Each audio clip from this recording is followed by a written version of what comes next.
સુરતમાં અસામાજિક તત્વો સામે પોલીસે લાલાંક કરી છે, ત્યારે પાંદેસરા વિસ્તારમાં પોલીસ દ્વારા કોમ્બિંગ હાથ ધરાયું હતું, સાથે અવાવરૂ જગ્યા પર ડ્રોનથી ચેકિંગ કરાયું હતું।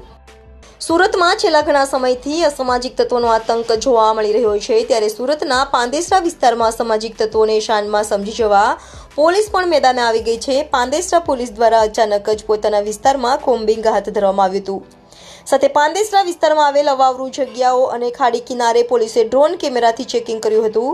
અવાવરૂ જગ્યાઓ અને ખાડી કિનારે અસામાજિક પ્રવૃત્તિઓ થતી હોવાની શંકાએ પોલીસે ડ્રોન દ્વારા ચેકિંગ કર્યું હતું, જેને લઈ અસામાજિક તત્વોમાં રીતસરનો ફફડાટ જોવા મળ્યો હતો। જે કોમ્બિંગ હાથ ધરવામાં આવ્યું, શું કહેશો? જી, પાંડેસરા પોલીસ વિસ્તારમાં ખાડી વિસ્તાર છે, ત્યાં સામાન્ય રીતે નોર્મલ માણસોની મૂવમેન્ટ નથી થતી, જેના કારણે મહેરબાન નાયબ પોલીસ કમિશનર ઝોન 4 સાહેબની સૂચના અનુસાર ખાડી વિસ્તારમાં ડ્રોન દ્વારા પેટ્રોલિંગ કરવામાં આવ્યું છે અને ખાડી પર જે વસાહતો આવી છે તેને પર્ટિક્યુલરલી પોલીસ તથા પોલીસની ટીમ દ્વારા ચેક કરવામાં આવે છે અને કોમ્બિંગ કરવામાં આવે છે।